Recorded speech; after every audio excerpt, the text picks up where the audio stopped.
By 2030, there will be more than 980 satellite missions. With a global demand booming in connectivity, content, and services, space industry is deeply evolving towards a low-cost, mass production, and data-driven business model. Reusable launchers, LEO satellites constellation, microsatellites, micro-launchers are multiplying.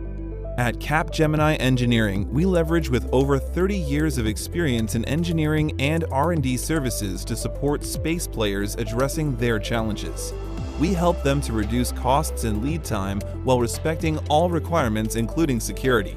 To do so, complex system management, including system of systems, digital transformation, and agility are key enablers. Capgemini Engineering helps to implement new engineering methods and technologies, such as DevSecOps practices to enable faster, more reliable, and more secure embedded software.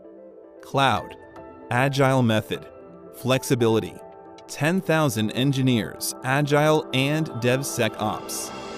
We support our clients to digitalize the manufacturing processes to transition into Industry 4.0. 3D printing, digital twin, artificial intelligence, IoT and connectivity, virtual and augmented reality, AIT expertise and tools, PLM, 15,000 engineers dedicated to industrial operations worldwide. Digital continuity enables a better integration between design and manufacturing.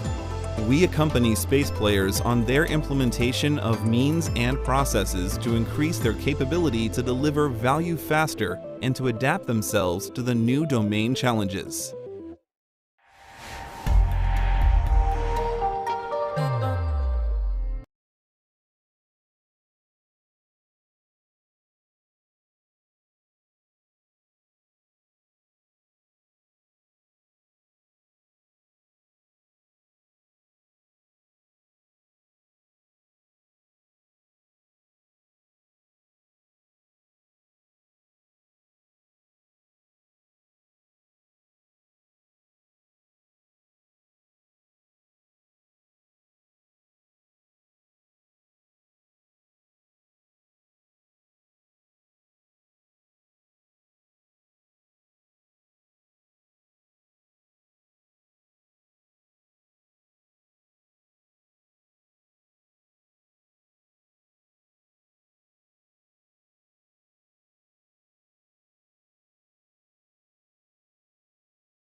By 2030, there will be more than 980 satellite missions. With a global demand booming in connectivity, content, and services, space industry is deeply evolving towards a low-cost, mass production, and data-driven business model. Reusable launchers, LEO satellites constellation, microsatellites, micro-launchers are multiplying.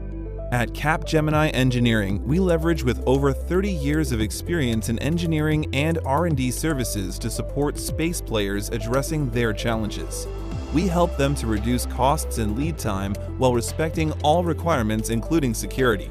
To do so, complex system management, including system of systems, digital transformation, and agility are key enablers. Capgemini Engineering helps to implement new engineering methods and technologies, such as DevSecOps practices to enable faster, more reliable, and more secure embedded software. Cloud, Agile method, flexibility, 10,000 engineers, Agile and DevSecOps. We support our clients to digitalize the manufacturing processes to transition into Industry 4.0. 3D printing, digital twin, artificial intelligence, IoT and connectivity, virtual and augmented reality, AIT expertise and tools, PLM, 15,000 engineers dedicated to industrial operations worldwide. Digital continuity enables a better integration between design and manufacturing. We accompany space players on their implementation of means and processes to increase their capability to deliver value faster and to adapt themselves to the new domain challenges.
Good afternoon, ladies and gentlemen, and welcome again to session 2 on day 2 of the 7th edition of Broadband India Forum's annual flagship international summit, India SATCOM.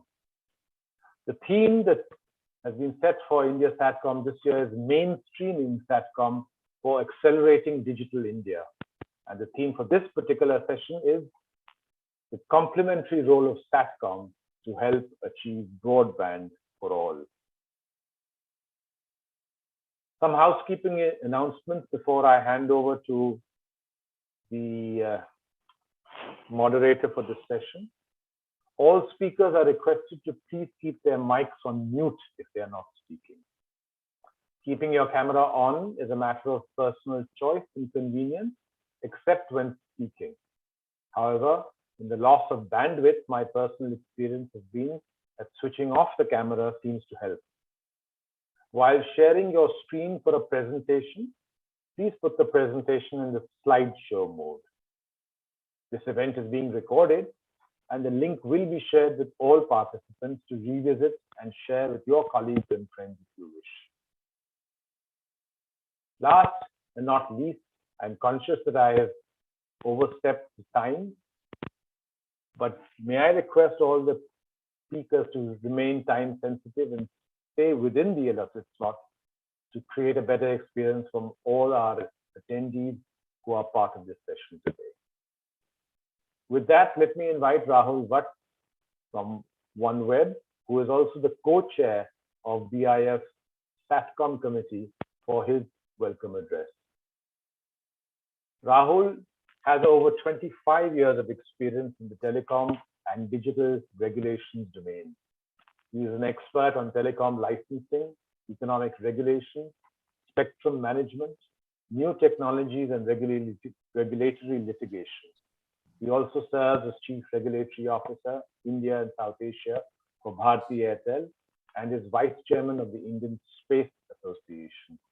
I'm privileged to have had Rahul as one of my colleagues for many years, and I can vouch for him. Please, Rahul, the floor is yours. Thank you so much, Rajat and Broadband India Forum. We had a very absorbing session yesterday when we launched the SATCOM event, and I look forward to have more engrossing session, particularly this session, which is very dear to us both as a telco and as a SATCOM player relating to broadband. So let me just start by giving context for a minute or two. We all know that space is the latest frontier for all, not only the countries, but also operators across the world. And there's an increased amount of, attention which it is getting now. And why is this attention coming? Of course, is that we want to connect areas which were never covered earlier, and the potential which it offers to societies and to people in general for enhancing their productivity in their lives. Powerful, large countries have space on their agendas. And even in our own country, the Honorable Prime Minister has taken the agenda as one of space agenda as one of its pillars for moving this economy ahead. And accordingly, we have now a formation of ISRO, was already there in space. The space regulator is now under formation, already formed. And of course, we had the launch of Space Association also, a couple of months ago. I think for the space industry, next few months are very, very important, with the launch of multiple policy regimes which are going to happen in terms of the SpaceCom policy, in terms of the navigation policy, remote sensing policy, and there's a slew of reforms which are planned out, in future. Looking ahead then, broadband infrastructure, which is the bedrock of the Digital India program, will be greatly enhanced. And then the connectivity will be enhanced both in rural and urban areas for all of us. The NDCP 2018, focused on providing enhanced, broadband through use of multiple technologies. While the 4G LTE is one way to do it, satellite communication is the other way to do it. And both the Chairman TRAI and the Secretary Department of Telecom yesterday clearly mentioned the need and the timing, and also the level playing field which will be provided to the satellite communication industry. So with those starting words, I would like to kickstart this session by inviting a very, very respected and expert in this field, Mr. Sunil Kumar Nirania, who will also be the session chair for this particular session. Mr. Nirania is the DDG satellite at the Department of Telecom, and he's a 1992 batch ITS officer and brings in an extensive field experience of working in BSNL and in BBNL in policy domains. In his stint in DOT since 2017, he has initiated various progressive steps like enhancing the scope of VSAT providers to provide backhaul, sharing of satellite hub for different services offered by an operator, amongst others. He has earlier worked in the TRAI from 2007 to 2010, where he was also instrumental in framing the MVNO recommendation. Mr. Nirania, it gives me great privilege to invite you. We have seen a lot of reform under your belt, both at the TRAI and at the DOT, and I look forward to hearing from you. Mr. Nirania, please. Thank you, Mr. Rahul Vats. A very good afternoon to all the esteemed panelists, fellow speakers who are experts in their domain. Mr. Rahul Kharod, Mr. Rahul Vats, Divankar Pal, Mr. Chris Macintosh, Rajat Mukherjee, Mr. Devashish, and Arun Mukherjee. Let me begin by complimenting the organizers, Broadband India Forum, on successfully organizing the 7th edition dedicated to SATCOM. This they have been doing diligently over the years. We are in a very exciting period of fast technological changes, and I am happy to note that under the leadership, DOT has been carrying out seminal reforms recently. One of them mentioned by Mr. Rahul initially, enhancement of the scope of commercial VSAT license, which will accelerate rollout of cellular and Wi-Fi backhaul services to the remotest parts. Interestingly, 1.5–2 years back, this enhancement we did initiate on our own. There was no demand from the industry or anybody else. We came across an anomaly in a ruling, a clause in USOF agreement that was not as per license. At that time, we had two options, either to point out to USOF that you correct your clause, but we opted for a later option, that is to amend our ruling itself so that service providers are facilitated. And we enabled it not only for cellular but Wi-Fi backhaul also. Likewise, taking the opportunity, we had referred the matter to try, and we enabled a few things on the way, like sharing of the satellite hub, active and passive infrastructure for different services by licensee, an important step towards avoiding duplicity in infrastructure across multiple licenses held by a service provider. Why should a service provider set up multiple hubs for different services? It is understandable that one hub is required for security purposes, but setting up multiple hubs didn't serve any purpose at all. So we simplified the process.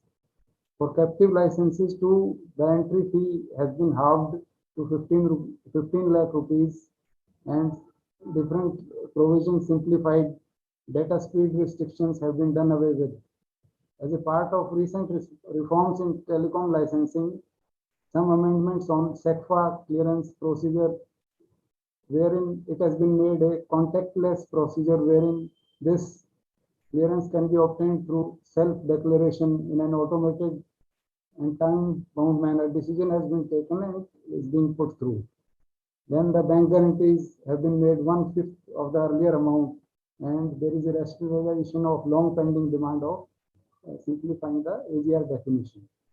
Since satellite connectivity is not associated with challenge of right of way or deployment costs of fiber and towers in hospitable terrains, it offers a faster rollout possibility.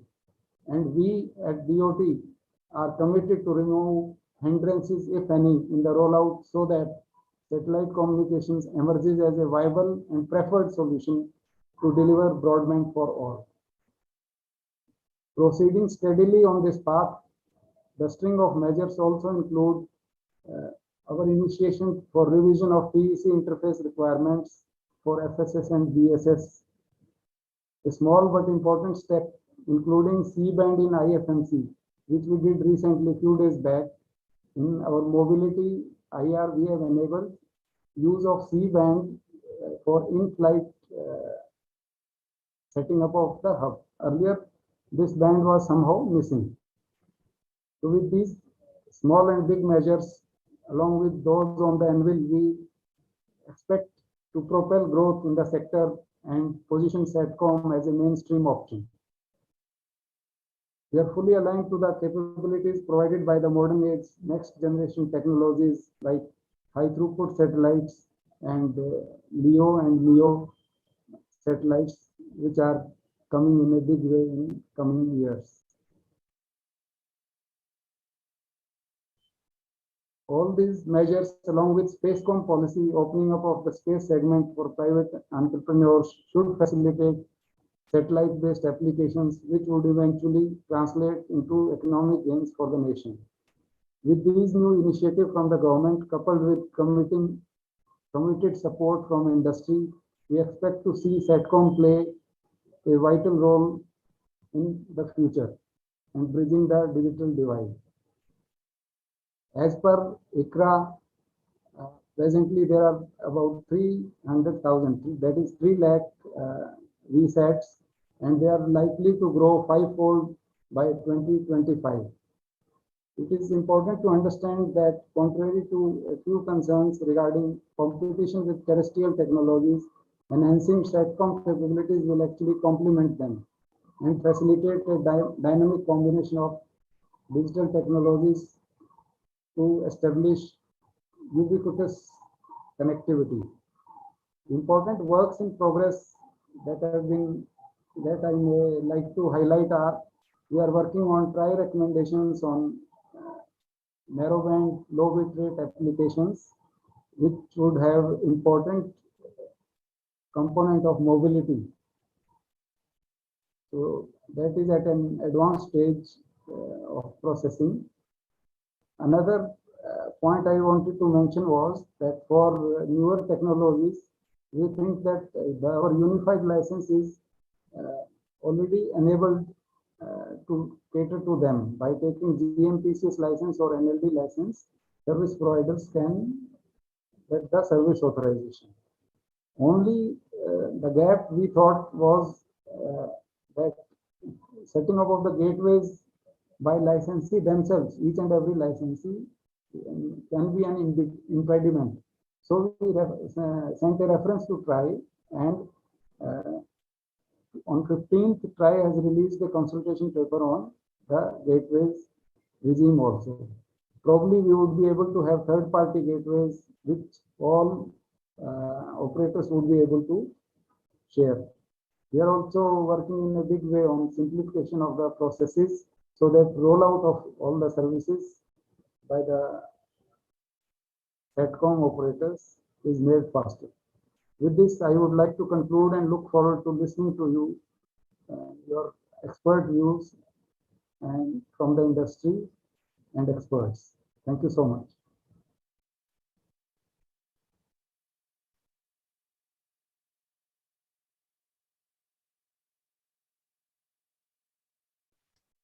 Niranjan sir, if you could just introduce Gaurav Kharod, he will then take the next step, sir. Yeah. May I now invite Mr. Gaurav Kharod from Intelsat. He is Managing Sales Director, South Asia and India. He is a satellite professional with more than 20 years experience across the business segments of satellite ground systems and setting up networks, as well as providing satellite services. He has expertise across different domains, including in designing and commercializing networks for satellite media distribution and satellite communication markets. A very well-known name. May I now invite Mr. Gaurav Kharod to give his views. Thank you, Mr. Narayanan. Thank you so much for my introduction. At the outset, let me say a big thank you to Broadband India Forum for inviting me and getting me here, as well as playing a stellar role in having this SATCOM India event for the last 7 years successfully. Let me get into the topic. the complementary role of SATCOM to achieve broadband for all. When I looked at the topic, I wanted to understand why broadband for all is relevant and important for any country, and more so for India. I was trying to look at the current status of broadband in India and how does satellite come into play. Mr. Narayan has actually given an overview on how satellite can be complementary technology, and I'm going to add a little bit more on that. And then I will summarize my overall slide here. One thing I did promise myself, and I did promise to BIF, was to manage my time well. So I'm planning to wrap this up, total of 9-10 slides within the 10-minute session. Let me start with a few numbers. Top 3 numbers here. The 1.4% is something that a lot of the popular consultants and companies across the world have now talked about. That's the growth of a nation's GDP for every 10% increase in broadband penetration. And how do you correlate that to the Indian scenario? 537 billion is supposed to be the additional growth that the industry, the broadband industry, has provided in terms of India's GDP in the year of 2020. That's coming to around 16 to 18% of GDP. Half of this is attributable to the mobile apps and the broadband that drives the mobile apps behind it. The 61.06 is the total internet subscribers per 100 citizens in India today. So that's a 61.06% penetration of internet access into India. Some additional details around it. 35% of the growth rate consecutively over the last 2 to 3 years for broadband penetration in India. And we all know that India is probably among the countries where we have the cheapest data rates available for a GB. And of course, our data rates have been going up. Our data consumption has been growing at an exponential rate over the last few years. And all this can be summed up very nicely in that one statement on the top, where in his book, The World is Flat. One of the key reasons what the writer says is that internet is flat in the world. Coming to some economic benefits, or what are the benefits that a country like India can derive from broadband. I will not harp on each of these. We all know this. But broadly, there is no real need to talk about e-commerce and online grocery and e-pharmacy and food delivery and all that. I would just highlight 3 key areas. Businesses, the small, medium enterprises, the SMEs and the medium enterprises together are the engine for the growth of our country. And a lot of that business is being driven by broadband. Broadband being used to drive that business, broadband services being brought in by that particular market. There is a huge startup ecosystem around broadband. India is the 3rd largest in this area. And you can see the numbers. The startup ecosystem around broadband delivery, around broadband usage has catered to around 1.6 to 1.7 lakh direct jobs. And then when you talk of IoT and AI applications, artificial intelligence coming up in the next 8 to 10 years, that's a promise of around 2.8 million jobs in the country over the next 10 years. What are the social benefits that we can derive from broadband access and from digitization that broadband can provide? Again, I'm taking 3 examples. There can be many more. One of them is something that we should be really proud about: financial inclusion. 80% of Indians today have bank accounts versus just about 69% in South Africa and 92% in the US. So we are very much, I would say, in the league of advanced nations in terms of financial inclusion. But we can't say the same about education, where our average schooling is just about 6.5 years, well below the world's average. Our healthcare, rural population ratio to a doctor is 1 to 1,500, while the recommended rates as per WHO is 1 to 1,000. The government has, as I mentioned, the financial inclusion part. The Jan Dhan Yojana has done wonders for India, but then there are several other government schemes on education, on healthcare, on employment generation that really need, if you want to bring those parameters up to global standards, that really needs broadband and digitization to drive our social benefits into the hinterland. So where are we in terms of internet penetration? And I'm taking data from the TRAI performance indicators over the last 4 quarters. Our total internet penetration has grown year on year by about 35% annually in the last 3 years. And the rural internet subscribers have increased in 2020 by 35 million, close to 35 million. The year before by about 30 million. But then, as the statement I just brought in says, the devil is in the details, but so is the salvation. When we drill down into the details of the percentage of population, urban versus rural, and where is the broadband penetration, where is the internet access going? Urban areas have 100% penetration, but it's the rural areas which are still at just about 37% as per the last data from TRAI. And that means the rural population, which is roughly around 890 million in India out of the 1.3 billion population, 63% of them is an unconnected population, which is a number of close to 515 million. Now, if we take the above parameter that we add 35 million new additions in the rural subscribers every year, this is going to take about 15 years for us to reach the last rural citizen in the country and provide them internet access. And that is where I turn to some of the reasons as to why, what, when, where. And I'm going to bring out some of the bites that we keep hearing. We've heard this in seminars over the last several months. We've heard this yesterday in the inaugural session, today morning.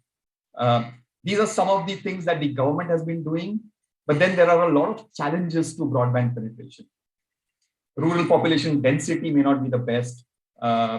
Despite the best interests of the government in providing an outlay of 30,000 crore for BharatNet project, there is still right-of-way projects. There is power issues in rural areas. So despite all the good things that we have going, despite all the focus from the government and the schemes and the allocations, there's still a lot to be done for rural penetration of broadband. And that's where satellite comes in as a complementary technology.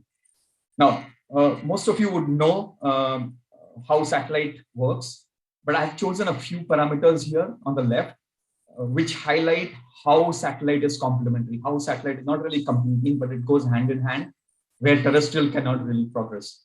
I'll not go into the details of all this, but broadly, Mr. Niranian also pointed this out. No right-of-way issues with satellite, faster deployment, faster rollouts, and ubiquitous service, which covers the whole of the country or a whole of a large region, unlike a terrestrial technology, which is very, very focused in certain specific areas. Satellite provides high resiliencies, can be used for backups. It is the most suited communications medium for disaster recovery efforts during disaster. And terrestrial infrastructure actually suffers during disasters. And then how can satellite be used for cellular backhauls? Today, satellite cellular backhauls are definitely being used thanks to the efforts of DOT, as Mr. Niranian again mentioned a few minutes back. Cellular backhaul on satellites is now proliferating broadband in the rural areas of India. But then let me also come to the next slide, wherein we talk about how does satellite stand in terms of relative technology cost relative to terrestrial. So I have copied this slide from an ADB Asian Development Bank report. If you see the x-axis, the horizontal axis, it talks about the population density as we go from an urban area towards a rural remote area. And then on the y-axis, we have got costs. I would want you to focus on the lines A and lines B. A and B denote the traditional satellite, and B denotes the new age LEO satellites or high throughput satellites in the geostationary arc. What's happening is the traditional satellite cost, which was at the level denoted by A, is coming down because of all these new technologies. And therefore, what's happening is when you start comparing, when the data rates, when the price of satellite capacity falls from A to B, it automatically brings in the ability of satellite to reach out to a larger population in less remote areas And therefore, this allows satellites to invade into territories which were earlier the domain of terrestrial technologies only. On the right, if you just see some of the numbers, I'll quickly go to that. The satellite capacity in 2020 globally was around 3 terabits per second. As compared to that, fiber capacities globally is estimated to be very difficult to estimate, more than 2,000 terabits. And 99% of global international traffic is on fiber. Fiber prices on a fiber landing station in Chennai or in Bombay are in the range of $1 to $3 per megabits. In the middle mile, when you go inside into the country, it's probably in the range of $10 to $50 per megabits. As compared to that, satellite is probably like $400, $500 a megabits. So you can see the difference.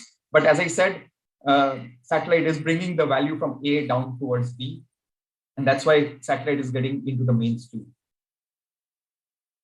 I will quickly bring one other slide, which talks about cell backhaul technologies, which is one of the key elements of driving broadband in rural areas. If you see the graph, above the blue line is an area which is mostly covered by ground networks and terrestrial networks. Satellite connectivity is a good fit only below the blue line. So let me just give a concluding remark on this slide.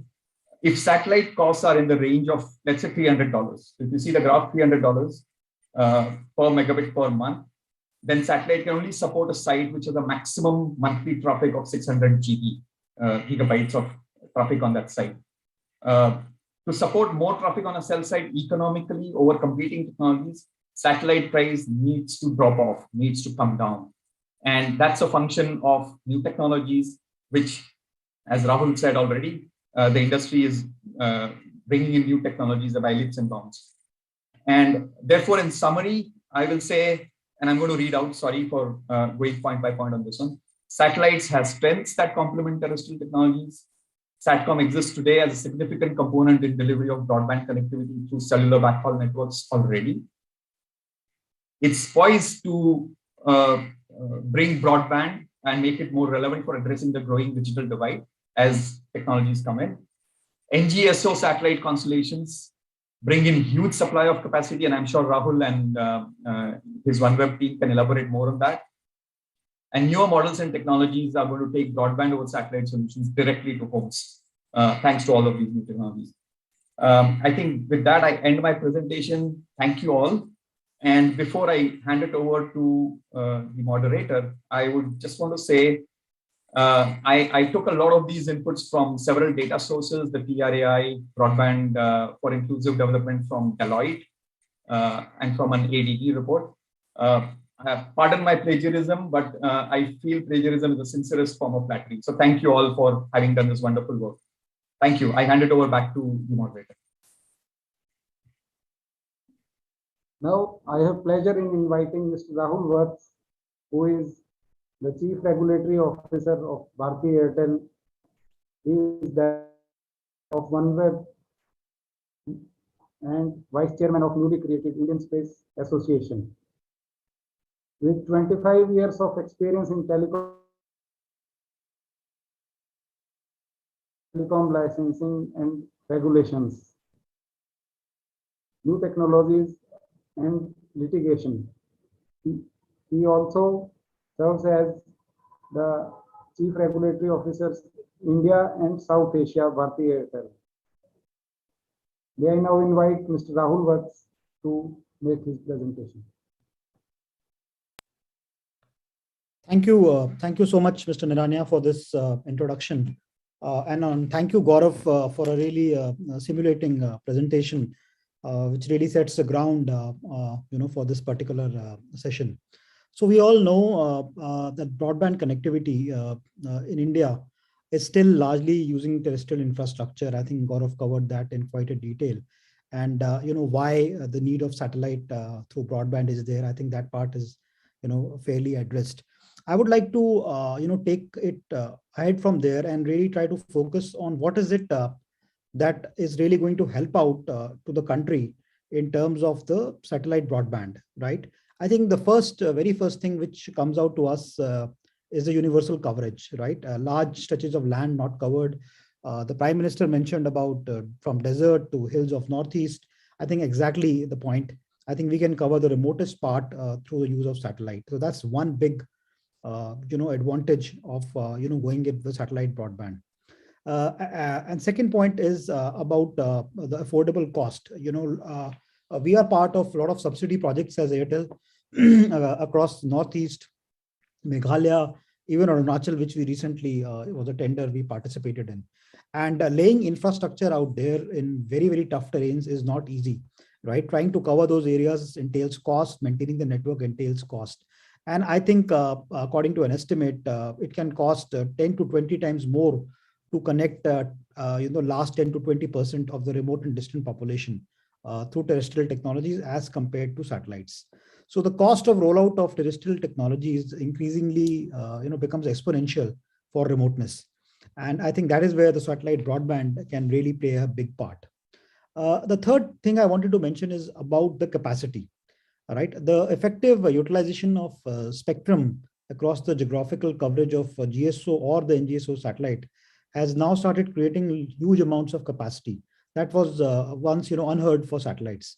Now, conservative estimates show that we have around 2,000 Gbps of satellite capacity existed in 2020, which could grow up to about 20 times in next 5 years. So we have abundant capacity available now. A fourth point is about the latency and why this newfound interest in satellite. Right, the new generation of the LEO and MEO satellites give a much higher, much lower sort of latency, which really powers on multiple broadband applications. So, so we have a much larger play on what all can be done using this sort of a connectivity. Next is about disaster. We are a country prone with repeated disasters. We have seen impacts on Andhra Pradesh, on Odisha, and recently even Maharashtra and Gujarat. And we land up with situations where there is, it takes a lot of time to recover the networks for at least 2 days to a week sometimes, right? So satellite connectivity can really restore the services in such disasters and really, enable a faster recovery to happen. I think the next point is what the TRAI and DOT are seized with is about the low bit rates and how we can empower the IoT and M2M regimes using the satellite technology. I'll not spend a lot of time on that.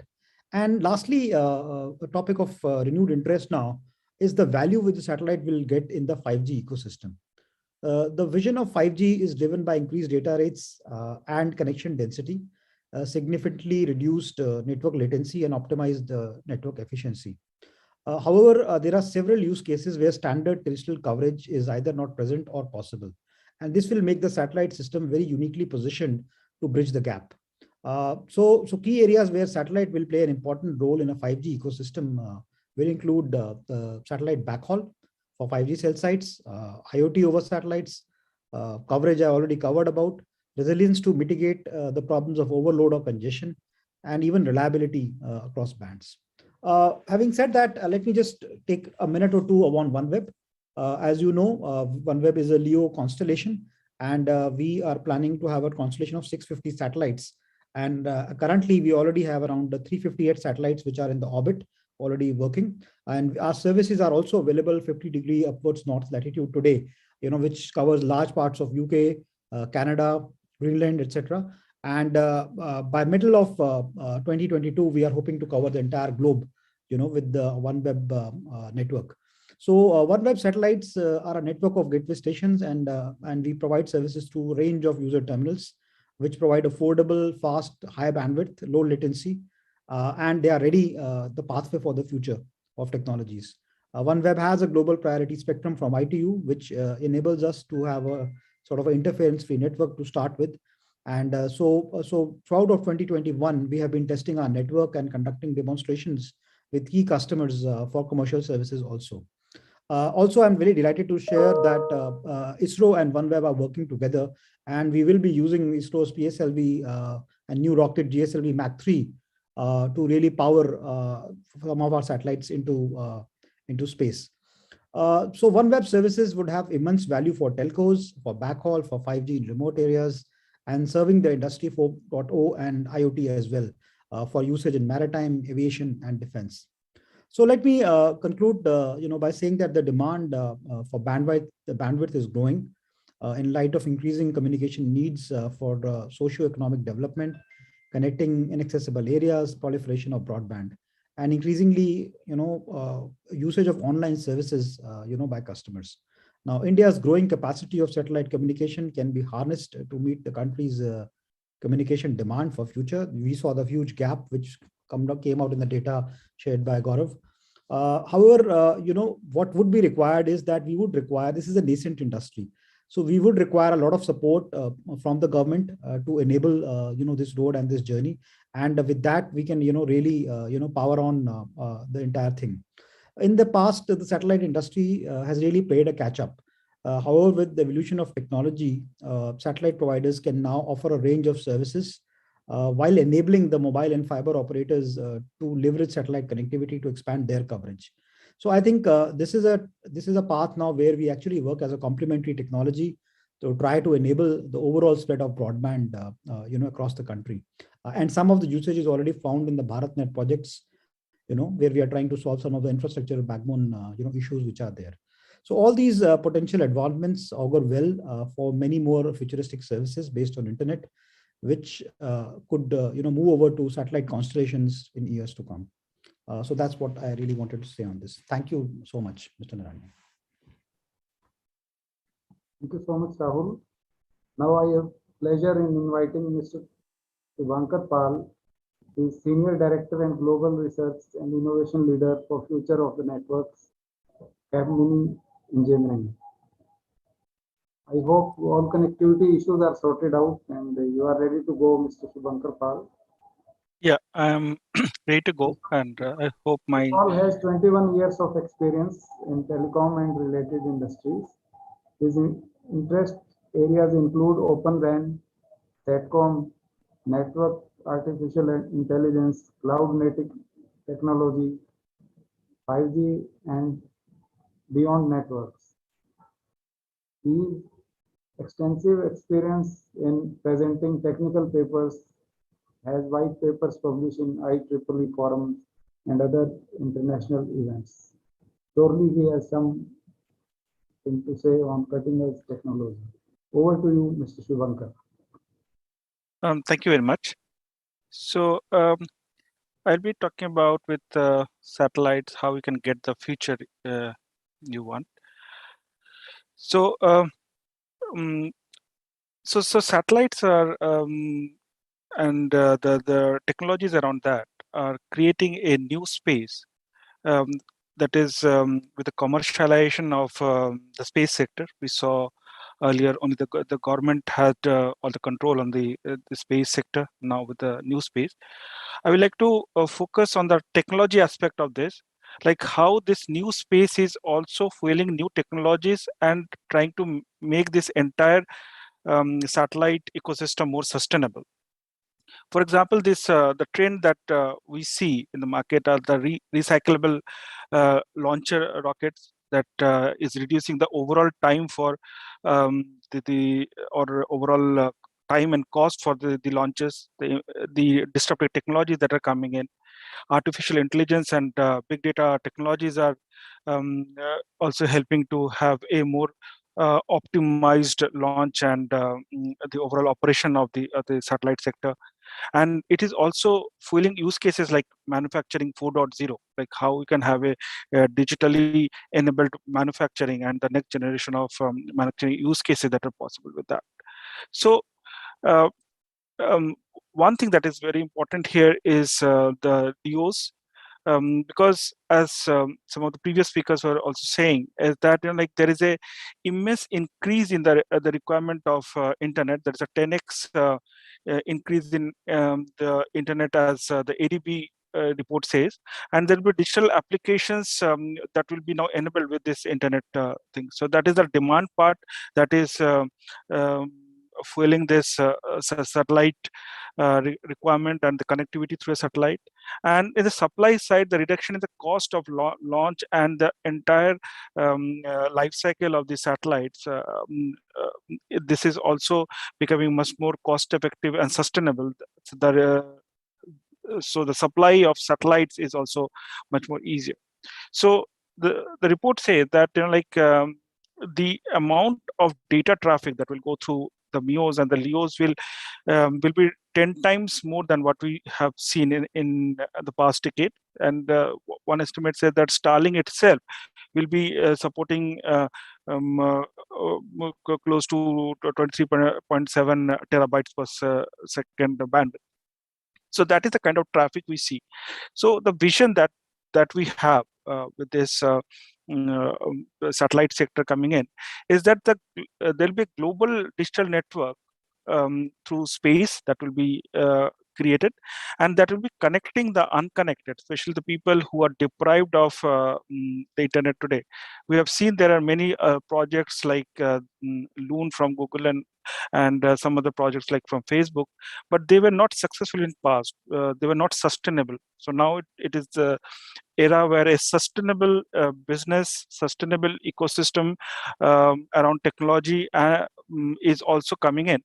That is helping us to create this internet service that can go to the most remote part of the planet and can help us to have a completely digitally enabled ecosystem around us. So things like micro launcher, ground segment as a service, things like the electric propulsion, these are the kind of trend that we are seeing from our customers that are going to shape the future. Now, with this, like what we as Capgemini is doing. So Capgemini is a global organization with which is spread across 30 countries, and we have 52,000 engineers. So we are the number one in the ER&D services. So, and we are bringing in the kind of space offering that I think is helping to have this digital continuity. And most of things are delivered from India because we have a very strong India organization, and we like to work with you all to like enable this for an India market, like how we can create the future-ready complex systems, how we can have the extreme engineering and this secured engineering transformation that is possible, say with DevSec for space, advanced manufacturing, like how we can have a smart factory enabled through a space connectivity, and also things like intelligent support services, like a sustainable and secure supply chain, how we can bring it through space offering. I think this digital continuity is very important to have a end-to-end business enablement through a space offering. So that's very important. Now, another important thing is that Capgemini is one of the pioneers in 5G. So we have a complete 5G ecosystem that we have delivered to 50 plus customers in the last few years.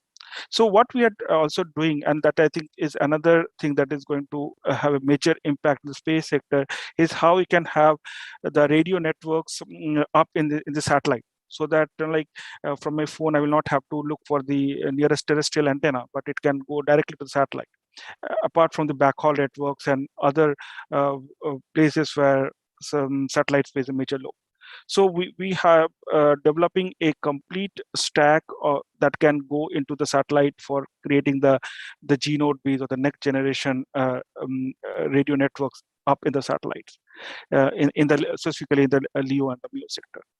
Given that the latency is so low, now it is something that is feasible and sustainable as well.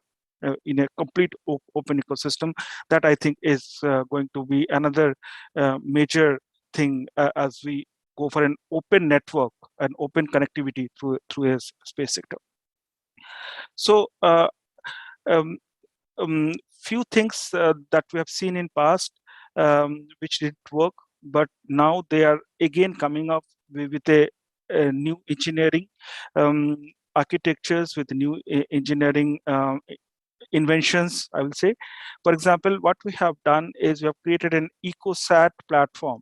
So that is a HAPS or high altitude platform that is somewhere. If I go back to my previous slide, so the HAPS will be somewhere in above 20 kilometers above the ground. So they are not as far as LEOs, but they are something can provide you a much faster connectivity than the satellites. So apart from the satellites, this is something is going to also have a major impact on how the connectivity happens. So we had seen this HAPS there in the past as well, like the Loon project from Google.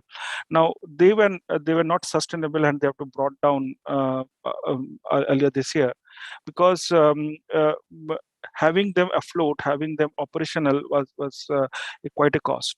So what we have done is we have engineered it so that it can be in the space using solar energy for a longer time with low maintenance. So that is the kind of innovations in engineering that we need to enable this space sector. The other one is the 3D printers that we have developed. So for example, if you want to have a manufacturing in space, so this 3D printer was sent to ISS, or International Space Station, for doing manufacturing through 3D printing in the space, and what is this kind of 3D printer will be successful in space as well. So this is another thing that was very important. And finally, the open cellular that we have done in a box. So can I have the entire 4G antenna in a box? With the 4G radio network in a box. So that's what we have developed, and that can be accommodated in a very small satellite as well. And then it can act as the radio network for the remotest part. So while the space vector is opening up, satellites are coming in, but there is an ecosystem that is also developing with this engineering innovation that are happening around the world. And we as Capgemini is quite into this and creating a sustainable engineering and technology innovations that can make this space sector beneficial, not only for the providers, but also the people who are using it, and it becomes a overall sustainable ecosystem. So with that, I will like to end my presentation and hand it over to the moderator.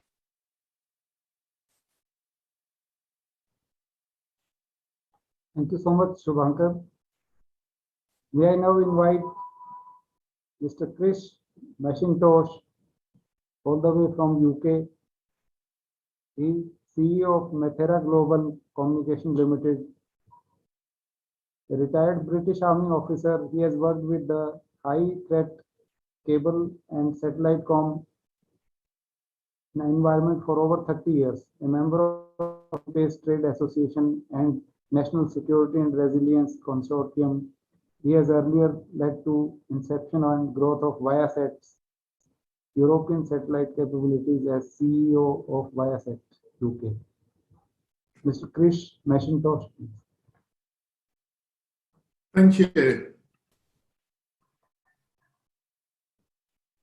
So here at Methera, we are developing a satellite system that is targeted on the transient nature of satellite broadband. In essence, we are focused on not necessarily the long-term targets, but the short-term, the targets who will last and be measured in months, not necessarily years. And the type of customers we are therefore looking at are people like defense, who clearly require broadband in any area in the globe at extremely short notice, and they're becoming increasingly reliant on commercial connectivity. Telecom operators, as mentioned earlier, who require communications for backhaul that will allow them to grow their networks where they wish to grow them, as opposed to where it's dictated by fiber connectivity and the topology of a country. And finally, governance. And I'm not just talking about emerging countries, I'm talking about all governments who are failing to benefit from the rollout of digital applications in areas such as health, education, and transport management. And particularly developing countries and emerging countries have the opportunity to leapfrog some so-called developed countries because they do not have the archaic legacy infrastructures to actually compete with. For example, hospitals. A country like England has hospitals in practically every town, huge facilities. And to make a change towards utilizing communications, broadband, and remote operating is a real challenge. But in emerging countries, it can be more straightforward because they have not got the legacy problems to deal with. Now, when we talk about the MEVRA system, in essence, we're doing what I would class as being almost the opposite of most of our competitors. Most people are trying to create a network of connectivity that covers the whole globe with a thin veneer, whether it be LEOs with thousands of satellites or GEOs at 36,000 kilometers staring down at a third of the Earth at one time. What MEVRA are doing is we will operate from MEO, a height similar to GPS, and we will provide connectivity for just a small number of small spots, approximately 150 kilometers in diameter, and we will put a huge amount of connectivity into those spots and move them practically real time as the requirement changes. And what that allows us to do is to light up areas that currently have no connectivity at all, to connect hundreds of thousands of users in one go, taking a small remote village from no broadband to fully connected. Knowing that when the fibre reaches that location, we know that they'll want to transition to the alternative means. But our business model relies on that, because once that the fibre reaches them, we will redirect our beams to the next town, village or area that requires connectivity. So in essence, we'll be providing broadband anywhere, anytime. And it's important to note, I am not saying everywhere, all the time. We have focus beams that will light up a number of spots, and we can move those spots practically real time to wherever we wish. So what are the advantages? Capacity density, the ability to be able to put tens of gigabits per second into a really small beam, which can lead to significant change on the ground and allow us to provide the services that the governments require, that defence require in some areas, and also connectivity for users such as telecom. Dynamic coverage allows us to move the spots real time, anywhere in the globe, and we believe it's really changing market dynamics in the way that governments and users will utilise true broadband. And it's a scalable system, so we can start relatively slowly and grow the constellation as the customers and requirements increase. Quickly, why MEO? MEO, although GPS is sat in MEO, SES are in MEO, there's very few satellites in MEO in comparison to what's happening with LEO and GEO. And we believe that the reason why it's changing right now is that the radiation hazards in MEO are now becoming overcome by some clever scientific responses using things such as magnetism, as opposed to just making the satellites themselves bigger and heavier. The new antennas that are being designed now allow us to actually communicate with mobility from MEO. And of course, launch costs, as mentioned earlier, are significantly reducing. So to summarize, we firmly believe that satellite's real game changer is its ability to provide broadband for relatively short periods of time as the ground infrastructure reaches and meets the customers of today.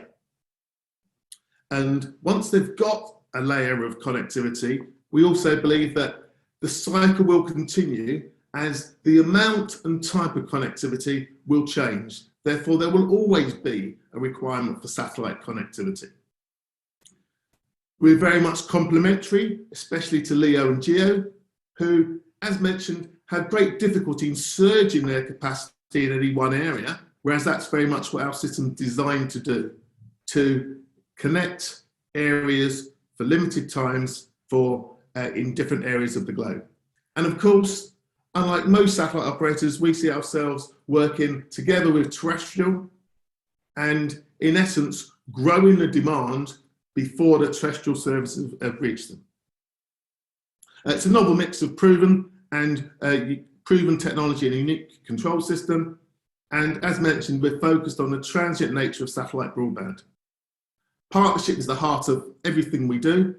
Therefore, we see customers and governments not only using our system, but also being part of the delivery means of that system. And currently, we're in the middle of a raise which will lead to the initiation of our procurement. Thank you very much. Chris McIntosh from Maverick.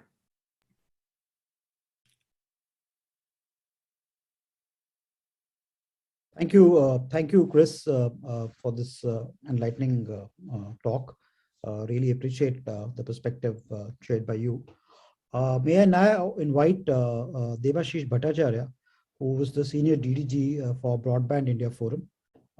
Devashish is actively involved in advocacy and consulting for past 3 decades with expertise in fields of technology, public policy, regulation, markets and business development in the digital communication and satellite communication and broadcasting domains. He has earlier worked with several reputed technology organizations and business houses in India. Over to you, Devashish, for moderating the Q&A session. Thank you, Rahul. Thank you very much. Good afternoon, ladies and gentlemen. Warm welcome again from my side for attending this session. I have the task of asking questions or putting up the Q&A or moderating the Q&A session. Unfortunately, we don't have any questions at the moment from the audience in the chat box. So let me propose a couple of questions from my side. So thank you, first of all, to all the speakers, all the experts who've given us such a excellent overview about what is the role that SATCOM will play and in future, about how they will help in complementing or the terrestrial technologies in meeting the challenges of spreading broadband for all and bridging the digital divide. Now, having said that, there was an interesting observation made by one of the experts in one of his one of the presentations today, which was about the fact that new technologies in the satellite domain are helping in bringing down, helping in increasing capacity, as well as helping in bringing down the costs. And there was a comparison which was shown, which was about what is the current level of satellite technology costs vis-a-vis the costs that are associated with the terrestrial technologies. And if I were to borrow that particular data point from that particular slide which was made, the indication was that the satellite cost with the help of new technologies in the SATCOM domain is coming down to around $300 to $400 per gigabyte, if I were to gigabits per second. As compared to that, the terrestrial technology today is at about $10 to $15 per gigabyte per second. Now, while we are, we understand, and everybody here is in a unanimous agreement that satellite is going to play a complementary role to terrestrial technologies to provide universal coverage, which is so badly needed. But the important thing is that while there are many ways of doing this in the form of investments being brought in by the private sector, supported by government, and in India we have USO fund, which is doing a fantastic job in actually reaching out to those places where perhaps terrestrial connectivity will either not be will take a long time to come or will perhaps never come. So satellite is being used for providing connectivity. But the point that I wish to request and ask the experts today here is that how do we sustain this investment that is being made in these rural areas or remote areas using SATCOM technology? And how do we ensure that the return on investments that is being made either by the private sector or by the government they are commensurate with the expectations that the government has, or the investor has in providing these broadband infrastructure to these locations where terrestrial technologies today have not reached. So my question is, while complementary role of SATCOM is well established to terrestrial technologies for spreading broadband for all, the question is, how do we sustain the role of SATCOM to meet the digital divide and to be able to provide broadband for all in such challenging domains where the infrastructure cost is high and the density of population, paying population, is low, and hence return on investment is a challenge? How is this challenge is going to be met? So I throw the question open to anybody on the panel today to answer this. Maybe I can please. start and ask other speakers to also join me. So if we see how the terrestrial networks, how the mobile networks became popular, because we had those landline networks before that, but slowly the mobile network became popular. So the terrestrial networks, they become popular for two reasons. One is it is affordable. The services are affordable. They become cheaper, and more people started adopting it. The second is the number of services, the digital services I can avail through through this mobile technology, that has also increased over time. So same, if we want to have a sustainable business for satellite, the same has to happen there as well. So the end-to-end connectivity, right from the device that I use to connect to is a satellite-based radio network, or maybe the entire connectivity that happens through satellite, if it has to be cheaper and it has to be comparable to the terrestrial network, it cannot be very high, and the cost that they're paying vis-a-vis the landline network or the terrestrial mobile network is, if it is quite high, it will not work. The second is the kind of innovative services that we are getting through terrestrial network, that has to also be available through satellite network, and even some more innovations that can happen. And another sector that is being enabled through 5G is the enterprises, which is not there in 4G.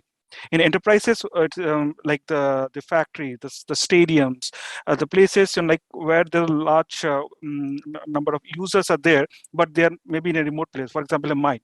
So if those kind of use cases can be targeted by satellite, that will also increase the overall revenue for the providers, and also will be much more beneficial for these remote enterprises to use the satellite over other technologies. I just want to have a little different take on this, Debashish. I think it all depends on what is the priority of the government. If the priority of the government today is that they really want to engineer the growth of broadband into hitherto unconnected areas, then it is for the government to decide how do they want this service to grow. The government today is sitting on a kitty of 60,000 crores of money for the USO. Government is investing heavily through the USO projects to proliferate broadband into these areas.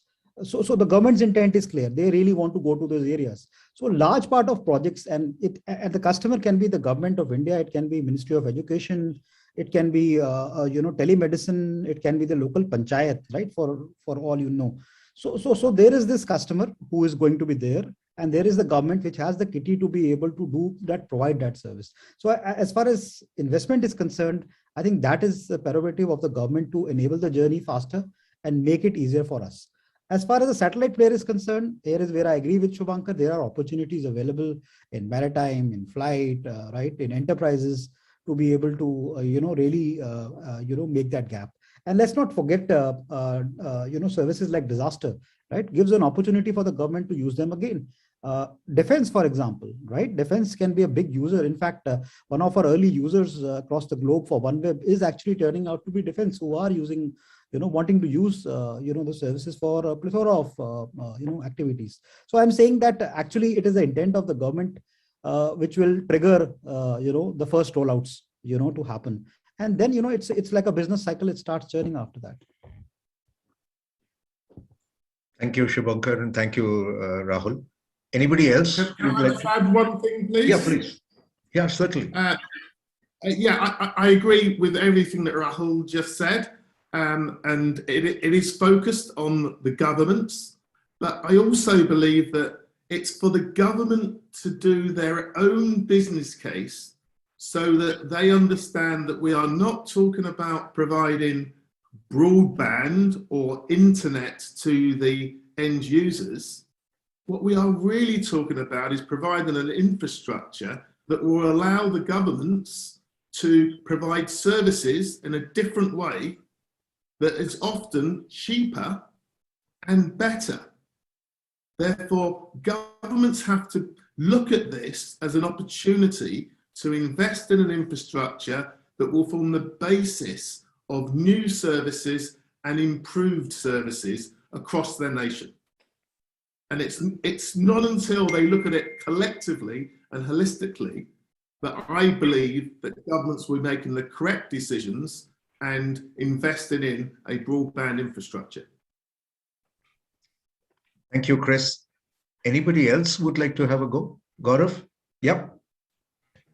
Since you quoted my slides, Debashish, I wanted to bring in, I think more or less the view is the same, but just a different angle to that view, which is that the topic of this particular session was broadband for all. Now, broadband for all means that governments have to get involved. If it was broadband for a commercial business, for a commercial entity who is looking at a break-even point, looking at profit motives, then historically, that's the USO fund that we have, right? The USO fund is primarily this large today, and the objective of the USO fund is exactly to provide universal service obligation, universal service to all. And therefore, when we are talking broadband to all, broadband for all, it would fall in the domain of governments or universal funds, universal service obligations to be delivered by the government.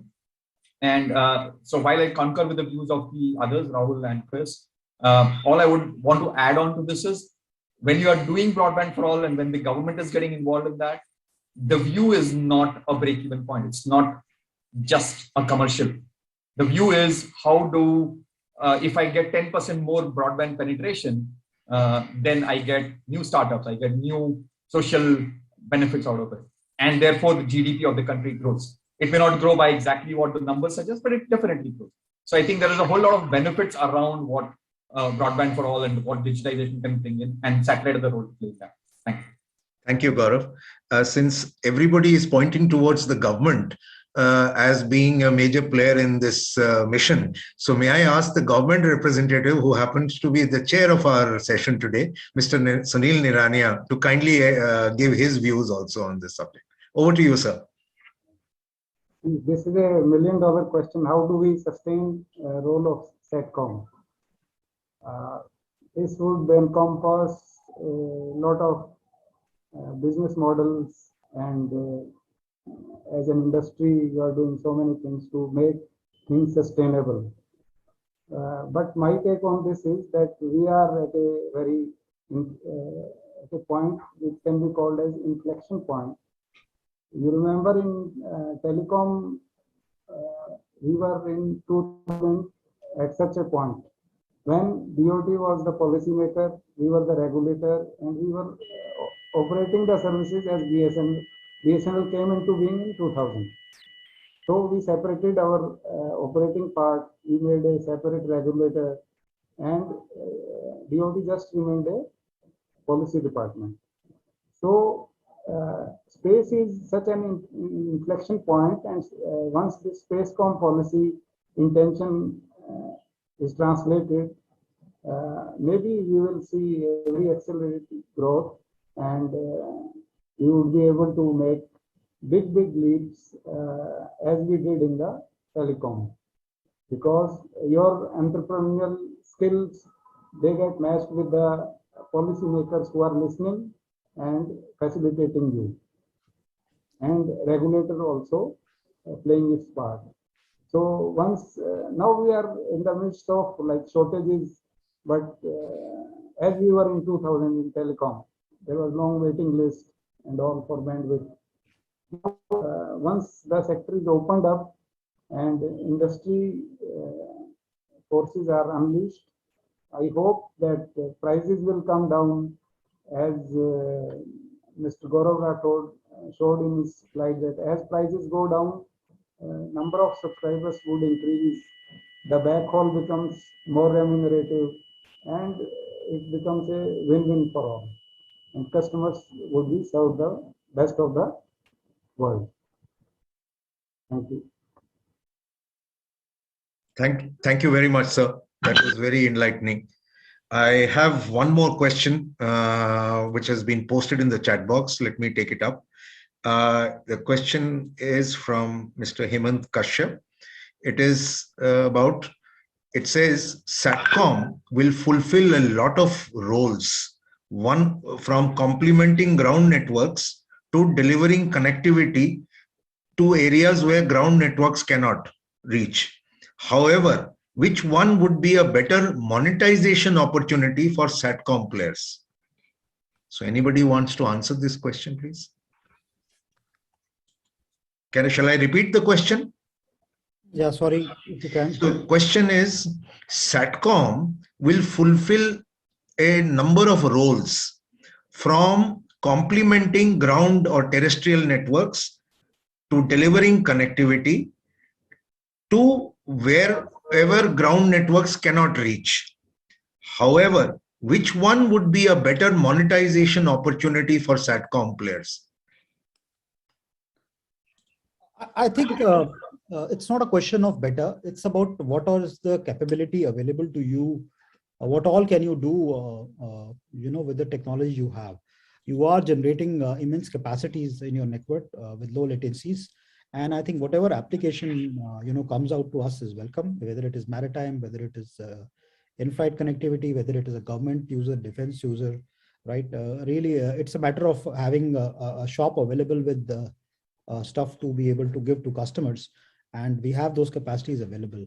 So we will welcome, all the opportunities which come out. Having said that, generally the initial start happens, with these sort of applications. Government is one of the bigger users, for such capacities in the beginning, till it stabilizes, and so there are a lot of opportunities in the B2B space, initially, because B2C is largely still taken up by the terrestrial customers.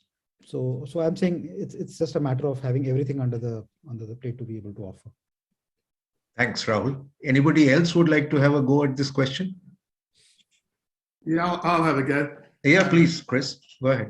Honestly, I think it's a great question, because often where the governments will get the most benefit isn't necessarily where the operators will be able to monetize most effectively and efficiently.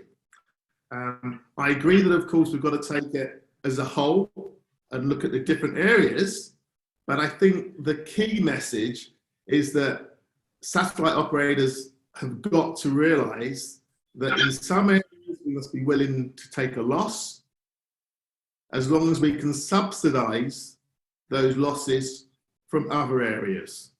And so when we look at those areas that we're focused on for monetizing, of course, in-flight is an area of interest, especially the military as well as civil. And defense market as a whole is an area which we all know generally has some form of premium. But I'm a firm believer that the only way that we will actually provide connectivity where it's really needed in rural and difficult to reach areas is by ensuring that we can bring in enough of those high value targets and high paying targets so that the cost to government is therefore reduced. So I see it very much as an infrastructure play that governments and certain high value targets will actually end up paying for. Thank you, Chris. I see BDG sir, our chair, has asked, I think, a question which is in the chat group, and I'm posing it to the gentleman to whom it has been addressed to. Would Mr. Gaurav like to elaborate on the use of drones in broadband? He mentioned it in one of his slides. So the question is addressed to Gaurav. Gaurav, would you like to respond? Okay. So I'm sorry, I did not mention drones, Mr. Naranjan. If that maybe if that Shubhankar did it. He mentioned yeah, something maybe called Shubhankar did it. UAVs, in his slide. So Shubhankar, would you like to give an answer to this question? Sure. Yeah, please. So, Thank you. so while we have satellites in the LEO, MEO, and GEO, we also have HAPS, which are like high altitude platform, and drones. So the benefit of having these, one is they are in much lower altitude than your satellites. So they are like 20 kilometers or somewhere in that range, and I think drones can even go below. So the overall latency time that you have for the round trip connectivity is much lesser even in comparison to LEO. So the places where you don't have a terrestrial network and the remote places, you can have drones and you can have HAPS. For example, if you've seen that's a project that Google has done some time back called Loon. So that was a balloon project where in a balloon they had those antenna and they were used to connect the remote places and back to the terrestrial network. So the benefit of having drones or this high altitude platform, which are like 20 kilometers just above where the aircraft fly. So that gives you a smaller round trip time, so lower latency and much better connectivity, much more better, I will say, focused connectivity to remote areas where terrestrial network cannot be there. And a lot of HAPS projects are happening. Even Capgemini is developing an HAPS project. Why they fail in the past, where if you see when what Google had done or maybe Facebook have done, is they were not sustainable. So operationalizing them and keeping them afloat was not very easy. Now, what is happening is the next generation of engineering designs that are going for this is trying to have these high altitude platforms self-sustainable through solar energy or energy that is available in the atmosphere itself and can absorb and retain that for a longer time, so that they will not have to be brought down every few days or every few weeks for maintenance. So low maintenance, less energy consumption, and high energy retention is what is making this possible alongside the satellites also. And you will see this as part of the overall connectivity. So if you see how the 5G is coming up, they're calling it non-terrestrial networks, which will connect all these things together into 5G. The drones, the HAPS, the satellites, in all the different altitude into one big 5G network and a seamless connectivity. Thank you, Shubhankar. Sir, with this, we would like to I'd like to hand over the floor back to our moderator, Mr. Rahul Watts. Over to you, Rahul. Thank you, Devashish. A very interesting set of questions came out, particularly the drone one was very interesting. So I have now asked Mr. Naranya for his concluding remarks for this session. Mr. Naranya, please, if you can. Thank you, Rahul. We had wide-ranging presentations. Mr. Gaurav Rathod, starting from contribution of broadband to the tune of 16 to 18% of GDP. The cost competitiveness it can offer can help MSMEs and startups and many other social benefits like employment potential, financial inclusion, education, healthcare, and the slide on cost crossover that is going to benefit and make viable the backhaul. That crossover point was quite interesting. Then Mr. Rahul Watts, he told us the importance of new space frontier that has come on the agenda lately, and update on his OneWeb project. That was quite interesting. Mr. Shubhankar Pal talked of engineering transformation and ultra high throughput non-terrestrial networks. And I would like to have some more information on drones, if available to him I will talk to him offline. So that being an area of my interest. Then Mr. Chris Mack, he talked about leapfrogging technologies, global service to the dispersed customers.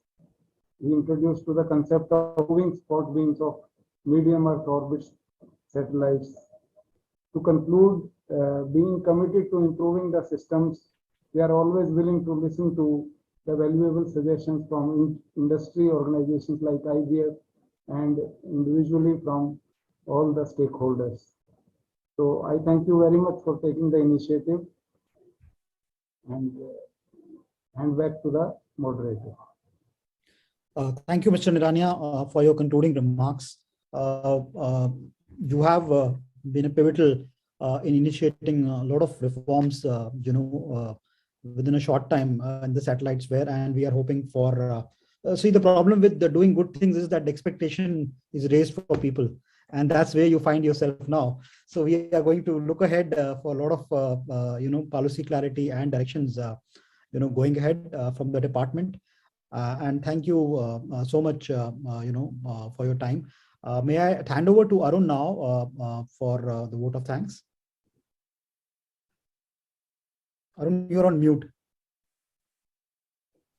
Thanks, Rahul. Thanks. So thank you. Very briefly, it's nice to see that the industry is now looking at what should be done rather than how it should be done, or rather we are looking at how it should be done as against what should be done in previous years with the liberalization of SATCOM. And a lot of new things, Rahul has correctly said, there'll be a launch of multiple policy regimes coming up. A lot of things had to be looked into, as DDG sir has said also. And we look forward to a lot of new things happening. On behalf of Broadband India Forum and all its valued members, I extend our warm thanks to the chair, Shri Sunil Kumar Nirania. Thank you, sir, for chairing this session and sharing your views and thoughts with us. I must say, very kind of you to take your time out today. As I said, it's, all the speakers have spoken about increasing productivity, economic growth, which will take place. And yes, that we have been pushing for a long time that SATCOM will definitely improve productivity and growth, economic growth, by being brought into the country. I must extend thanks to Gaurav, who's been a long time. I remember when I joined BIF first in my first year, I was enthralled by this presentation that Gaurav had given in India SATCOM. And in fact, I think when Mr. R.S. Sharma in one of his last events with us, he also remembered the fact that in BIF there were very impactful presentations being made, and he remembered that how cost would be brought down so much more than the current mobile sector if SATCOM was to be brought in. So I must say, a very impactful presentation. Thank you, Gaurav, as always, for your inputs. And thank you, Rahul. I think, the best person to have talked about the comparison between the networks here with SATCOM. Mobile has been fantastic. It's taken broadband to the remotest areas possible. I mean, as against what was there initially and what is there now, it's fantastic. I've had the pleasure of working with Airtel for a very brief while in the early days, and I know the struggle that went on and how we've reached out. So thank you for your inputs. Subhankar, very enlightening speech. It was wonderful to learn what Capgemini is doing, and we look forward to more and more interactions with you, especially. I've seen the DDG sir has expressed his interest also in what Capgemini is doing. We hope you shall join us for more meetings like this. And thank you, Chris. I think your presentation really summed it up beautifully. You talked about the freedom of rollout that SATCOM gives without taking away from what fiber is going to do. Fiber is eventually going to be perhaps the best connectivity, but SATCOM is going to reach everybody when you want to, as you said very correctly. And that is the great part of SATCOM. Thank you so much for those very well put forward points.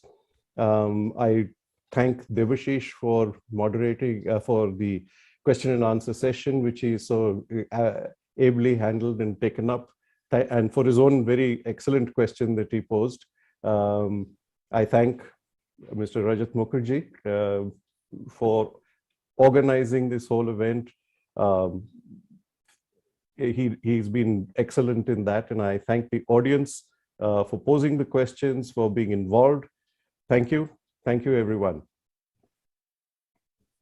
May I have the last word, please, if you don't mind? Sorry, I was Before we taking... all switch off, I'd like everybody to switch on their cameras, and I would request Mohit Nagpal to take a screenshot for posterity, please. Thank you so much.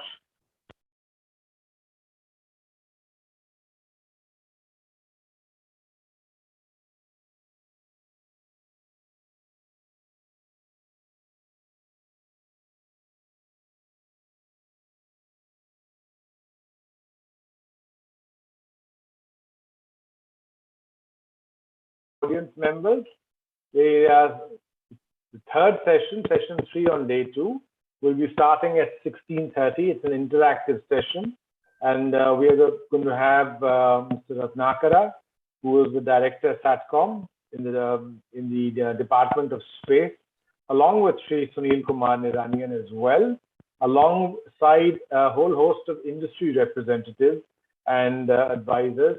And it will be an interactive session, which is going to be moderated by our president, Mr. T.V. Ramachandran. So do stay on for that, or log off, have a cup of tea or coffee, have a cold drink, come back again at in time for the 16:30 session. Thank you very much. Goodbye.